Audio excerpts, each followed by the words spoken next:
आज का इस वीडियो में upcoming IGNOU BEd entrance exam के लिए सोशल साइंस से बार बार पूछे जाने वाले 40 एमसीक्यू प्रैक्टिस करेंगे। तो वीडियो आपके लिए बहुत ही जरूरी है, वीडियो को लास्ट तक पूरा देखिएगा।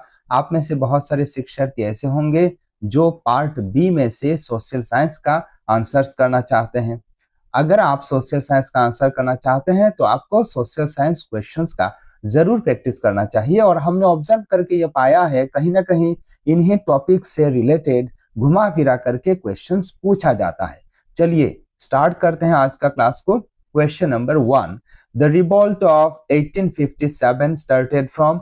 आपको बताना है जो 1857 का रिवॉल्ट यानी कि आंदोलन शुरू हुआ था, जिसे सिपाही विद्रोह कहा जाता है, सेपॉय म्यूटिनी कहा जाता है, क्योंकि यह बेसिकली सिपाही द्वारा शुरू किया गया था। और इस रिवॉल्यूशन का प्रमुख एक नाम है मंगल पांडे और आसाम में मनीराम देवान। इनके चलते ये रिवॉल्यूशन, ये रिवोल्ट स्टार्ट किया गया था। तो ये कहां से स्टार्ट किया गया था? दिल्ली, कानपुर, मेरठ, लखनऊ। इस क्वेश्चन का सही जवाब हो जाएगा ऑप्शन सी, मेरठ, क्योंकि ये जो 1857 का सेपॉय म्यूटिनी है ये प्राइमरीली मेरठ से प्रारंभ हुआ था। Question number 2, who was the founder of the Mughal empire. आपको बताना है मुगल साम्राज्य का प्रतिष्ठाता कौन थे। Option A Akbar, option B Babur, option C Humayun, option D Shahjahan. इस क्वेश्चन का सही जवाब हो जाएगा option B, Babur Mughal empire का फाउंडर थे। आगे बढ़ते हैं question number 3, who gave the slogan do or die. आपको बताना है किसने करेंगे या मरेंगे डू और डाई स्लोगन दिया था। इस क्वेश्चन का सही जवाब हो जाएगा Mahatma Gandhi. Do or die करेंगे या मरेंगे, ये 1942 में जो रिवॉल्यूशन स्टार्ट हुआ था, लास्ट रिवॉल्यूशन हमारे भारतवर्ष को इंडिपेंडेंट करने के लिए, इसी रिवॉल्यूशन में महात्मा गांधी जी ने करेंगे या मरेंगे स्लोगन दिया था। Question number 4, the non cooperation movement started in. आपको बताना है नॉन कोऑपरेशन मूवमेंट असहयोग आंदोलन कब प्रारंभ हुआ था। तो इस क्वेश्चन का सही उत्तर हो जाएगा ऑप्शन बी, 1920, 1920 में नॉन कोऑपरेशन मूवमेंट हमारे देश में प्रारंभ हुआ था। आगे बढ़ते हैं question number 5, who was the first governor general of independent India. जब हमारे देश स्वतंत्र हुआ था, आजाद हुआ था, इसके बाद हमारे देश का गवर्नर जनरल कौन थे, पहला गवर्नर जनरल कौन थे। तो इस क्वेश्चन का सही जवाब हो जाएगा ऑप्शन ए, हमारे देश जब आजाद हुआ ब्रिटिशर्स के हाथों से, आजाद होने के बाद सबसे पहला जो गवर्नर जनरल हमारे देश में थे वो थे लॉर्ड माउंटबेटन। ऑप्शन ए हो जाएगा सही जवाब। आगे बढ़ते हैं question number 6, quit India movement was launched in. आपको बताना है क्विट इंडिया मूवमेंट कब स्टार्ट हुआ था। क्विट इंडिया मूवमेंट यानी कि इसे भारत छोड़ो आंदोलन कहा जाता है, जो कि ऑलरेडी हमने डिस्कस किया है। ये अगस्त 1942 में स्टार्ट हुआ था और इसी कारण से इसे अगस्त रिवॉल्यूशन भी कहा जाता है, क्विट इंडिया मूवमेंट भी कहा जाता है। और इसी का स्लोगन था करेंगे या मरेंगे, डू और डाई। आगे बढ़ते हैं question number 7, who wrote the Discovery of India. ये किताब किसने लिखा था। तो आप में से बहुत सारे शिक्षार्थियों को पता है ये किताब यानी कि the Discovery of India Pandit Jawaharlal Nehru ने लिखा था। ऑप्शन बी हो जाएगा सही उत्तर। Question number 8, Simon Commission came to India in. आपको बताना है हमारे देश में सिमोन कमीशन या फिर साइमन कमीशन, कई लोग इसे बोलते हैं, कब आया था। याद रखिएगा सिमोन कमीशन हमारे देश में 1927 में आया था। ऑप्शन बी हो जाएगा इस क्वेश्चन का सही जवाब। आगे बढ़ते हैं क्वेश्चन नंबर 9, हम जल्दी जल्दी क्वेश्चन आंसर करेंगे। Battle of Plassey was fought in. आपको बताना है प्लासी का जो बैटल, प्लासी का जो युद्ध, ये कब हुआ था। याद रखिएगा बैटल ऑफ प्लासी हुआ था 1757 में। Question number 10, who was known as frontier Gandhi. आपको बताना है किसे फ्रंटियर गांधी यानी कि सीमांत गांधी नाम से जाना जाता है। तो इस क्वेश्चन का सही उत्तर हो जाएगा ऑप्शन ए, खान अब्दुल गफ्फर खान को फ्रंटियर गांधी नाम से पहचाना जाता है, जाना जाता है। आगे बढ़ते हैं question number 11, civil disobedience movement began in. आपको बताना है सिविल डिसोबीडियंस मूवमेंट कब स्टार्ट हुआ था, कब प्रारंभ हुआ था? तो इस क्वेश्चन का सही जवाब हो जाएगा इन द ईयर 1930, 1930 में सिविल डिसोबीडियंस मूवमेंट हमारे देश में प्रारंभ हुआ था। Question number 12, who founded Indian National Congress? आपको बताना है इंडियन नेशनल कांग्रेस किसने प्रतिष्ठित किया था? तो इस क्वेश्चन का सही जवाब हो जाएगा एओ ह्यूम ने इंडियन नेशनल कांग्रेस को प्रतिष्ठित किया था। आगे बढ़ते हैं question number 13, Chauri Chaura incident is related to? आपको बताना है चौरी चौरा का जो घटना ये किसके साथ जुड़ा हुआ है? याद रखिएगा चौरी चौरा का जो घटना है यह नॉन कोऑपरेशन मूवमेंट के साथ जुड़ा हुआ है। Question number 14, who was the first women president of INC? Indian National Congress का सबसे पहला महिला प्रेसिडेंट, महिला संपादक कौन थी? तो इस क्वेश्चन का सही जवाब हो जाएगा ऑप्शन बी एनी बेसांत फर्स्ट महिला प्रेसिडेंट थी कांग्रेस का। आगे बढ़ते हैं question number 15, the Jallianwala Bagh मैसाकर took place in? आपको बताना है जालियनवाला बाग का जो हत्याकांड है, मर्डर है, मैसाकर है, यह कब हुआ था? याद रखिएगा जालियनवाला बाग का मैसाकर हुआ था 1919 में, 1919 में। Question number 16, the tropic of cancer passes through? कुछ ज्योग्राफी का क्वेश्चंस भी है, कुछ सिविक्स का क्वेश्चंस है, ठीक है, और हिस्ट्री का क्वेश्चंस है।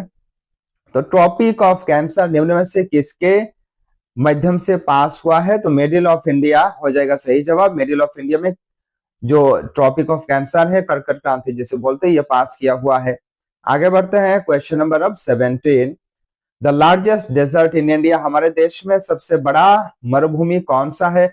तो इस क्वेश्चन का सही जवाब हो जाएगा ऑप्शन बी राजस्थान का थर डेजर्ट हमारे देश के सबसे बड़ा डेजर्ट है। Question number 18, longest river in India? हमारे देश का सबसे लंबा नदी कौन सा है? याद रखिएगा हमारे देश का सबसे लंबा नदी है गंगा, ऑप्शन बी होगा सही जवाब।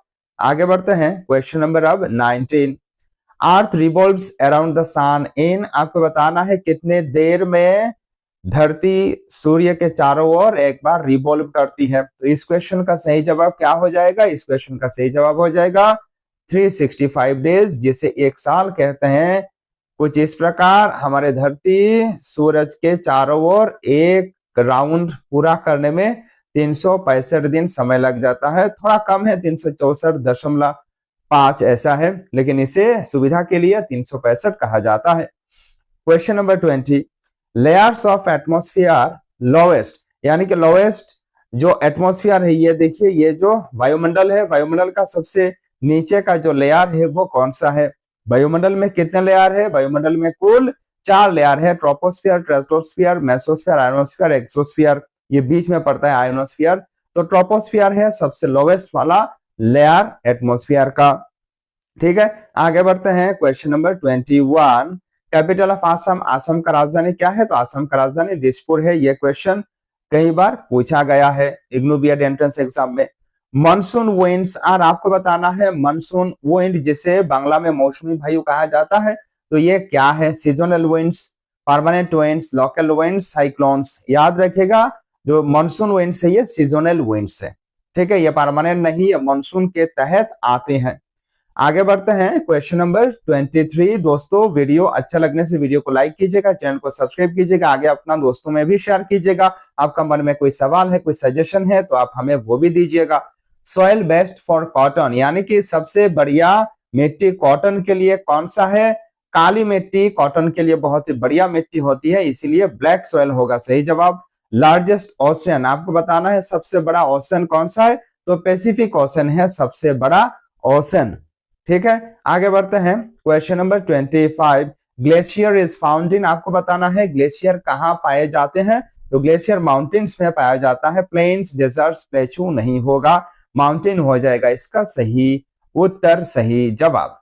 आगे बढ़ते हैं question number 26, Indian constitution came into force on? आपको बताना है हमारे देश का जो कॉन्स्टिट्यूशन है ये कब फॉर्म में आए थे? तो इस क्वेश्चन का सही जवाब हो जाएगा कौन सा? 26 जनवरी 1950, और इसीलिए 26 जनवरी को हर साल हमारे देश में रिपब्लिक डे के रूप में मनाया जाता है।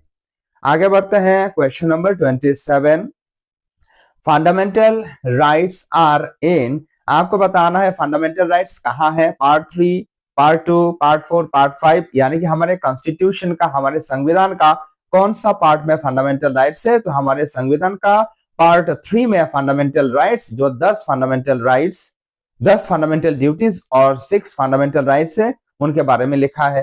Question number 28, president of India is elected by, हमारे देश का जो राष्ट्रपति है ये किसके द्वारा निर्वाचित होते हैं, चुने जाते हैं। तो इस क्वेश्चन का सही जवाब हो जाएगा option C, electoral college. People parliament, supreme court नहीं होगा। आगे बढ़ते हैं क्वेश्चन नंबर अब 29, आर्टिकल 21 डील्स विद, आपको बताना है हमारे संविधान का जो आर्टिकल 21 है, 21वीं आर्टिकल है, ये किस चीज के साथ डील करती है। इक्वलिटी के साथ डील नहीं करती है, फ्रीडम के साथ भी डील नहीं करती है, ये लाइफ एंड लिबर्टी के साथ डील करती है article 21। Therefore option C is the correct answer. Okay, आगे बढ़ते हैं question number 30, Lok Sabha tenure, Lok Sabha का यानी कि एमपी का जो टेन्योर है, जो कार्यकाल है, ये कितने साल का है, ये 5 साल का है, याद रखिएगा, ऑप्शन बी हो जाएगा सही उत्तर। आगे बढ़ते हैं question number 31, father of Indian constitution, बताइए हमारे भारतीय संविधान का जनक स्वरूप किन्हें माना जाता है। Gandhi, Nehru, B are Ambedkar, Rajendra Prasad. इस क्वेश्चन का सही जवाब हो जाएगा डॉक्टर बी आर अम्बेडकर को हमारे कॉन्स्टिट्यूशन का, इंडियन कॉन्स्टिट्यूशन का जनक स्वरूप, फादर स्वरूप माना जाता है, तो सी हो जाएगा सही जवाब। Question number 32, directive principles are borrowed from, directive principles of state policy, ये हमारे संविधान में लाया गया है ऐसा कुछ नियम जिनके तहत राष्ट्र क्या करेगा, अपना जो जनता है, देश है, देश का भला करेगा। ये मैंडेटरी नहीं है, राष्ट्र को ये करना ही पड़ेगा ऐसा नहीं है। ये प्रिंसिपल आयरलैंड से लाया गया था। हालांकि हमारे देश का जो सबसे लंबा, लॉन्गेस्ट, लार्जेस्ट रिटन कॉन्स्टिट्यूशन है, यह कॉन्स्टिट्यूशन एक्चुअली एक खिचड़ी है। बहुत सारे देशों से लाया गया कानूनों को यहां समाहित किया गया है। ठीक है, यूएसए, यूके, फ्रांस नहीं होगा, हालांकि यूएसए, यूके में से भी बहुत सारे प्रावधान लिया गया है, ठीक है, कॉपी किया गया है। Question number 33, Panchayati Raj introduced in, हमारे देश में पंचायती राज कब इंट्रोड्यूस किया गया था। तो इस क्वेश्चन का सही जवाब हो जाएगा 1959 में हमारे देश में पंचायती राज सिस्टम लागू किया गया था, जिसके चलते आज भी गांव पंचायत है, सरपंच है। Green revolution is related to, आपको बताना है ग्रीन रिवोल्यूशन, हरा विप्लव किसके साथ जुड़ा हुआ है। तो ग्रीन रिवोल्यूशन एग्रीकल्चर के साथ जुड़ा हुआ है। इसके साथ साथ व्हाइट रिवोल्यूशन का बात जब आएगा तो व्हाइट रिवोल्यूशन मिल्क प्रोडक्शन के साथ जुड़ा हुआ है, याद रखिएगा। आगे बढ़ते हैं क्वेश्चन नंबर अब 35, आज हम कुल 40 एमसीक्यू प्रैक्टिस करेंगे। मिक्स्ड इकोनॉमी मीन्स, हमारे देश का जो अर्थव्यवस्था है यह मिक्स्ड इकोनॉमी है। तो मिक्स्ड इकोनॉमी का मतलब जहां पब्लिक और प्राइवेट दोनों ही सेक्टर का बोलबाला हो, इसे मिक्स्ड इकोनॉमी कहा जाता है। तो ऑप्शन सी हो जाएगा इस क्वेश्चन का सही answer. Question number 36, census is conducted every, आपको बताना है जो लोक गणना है, सेंसस है, ये कब किया जाता है। तो याद रखेगा 10 साल बाद, हर 10 साल बाद क्या किया जाता है, सेंसस कंडक्ट किया जाता है, लोक गणना कंडक्ट किया जाता है। आगे बढ़ते हैं क्वेश्चन नंबर अब 37, poverty line is defined by, आपको बताना है पॉवर्टी लाइन जो है, जिसे बिलो पॉवर्टी लाइन बीपीएल कहा जाता है, ये कौन डिसाइड करता है। तो याद रखिएगा पॉवर्टी लाइन सरकार डिसाइड करती है, गवर्नमेंट डिसाइड करती है। Bank, RBI, IMF, international monetary fund, reserve bank of India poverty line को डिफाइन नहीं करती है। क्वेश्चन नंबर अब 38, ज्वाइंट फैमिली मीन्स, आपको बताना है ज्वाइंट फैमिली का मतलब क्या है। स्मॉल फैमिली, इसे तो न्यूक्लियर फैमिली कहा जाता है। बच्चा, हम दो और हमारे दो वाला परिवार को न्यूक्लियर फैमिली कहा जाता है। एक्सटेंडेड फैमिली, जहां चाचा, ताऊ, दादा, दादी, नाना, नानी, प्रमुख सबको लेकर के जो परिवार गठित होता है उसे एक्सटेंडेड फैमिली यानी कि ज्वाइंट फैमिली कहा जाता है, सिंगल भी नहीं होगा। आगे बढ़ते हैं question number 39, socialization begins from, आपको बताना है सामाजिकीकरण कहां से शुरुआत होता है। सामाजिकीकरण प्रथमतः प्राइमरीली फैमिली से, परिवार से शुरू होता है। तो ऑप्शन सी होगा सही जवाब। स्कूल से इसके बाद में होता है, सोसाइटी से बाद में, मीडिया से बाद में। पहले परिवार से एक शिशु का, एक बच्चा का सोशलाइजेशन प्रारंभ होता है। Question number 40 and this is the last question of today's video. Migration means, आपको बताना है माइग्रेशन का मतलब क्या है। जन्म, बर्थ को माइग्रेशन नहीं कहा जाता। डेथ, मृत्यु को भी माइग्रेशन कहा जाता है क्या, नहीं कहा जाता है। मूवमेंट ऑफ पीपल, यानी कि एक जगह से दूसरी जगह बहुत सारे कारणों से, जैसे इकोनॉमिक कारण, राजनीतिक कारण से क्या करते हैं लोग, एक जगह छोड़ करके और एक जगह रहने चले जाते हैं। इसी को माइग्रेशन कहा जाता है। ऑप्शन सी होगा इस क्वेश्चन का सही जवाब। Dear students, this is the end of today's video. Thank you for watching.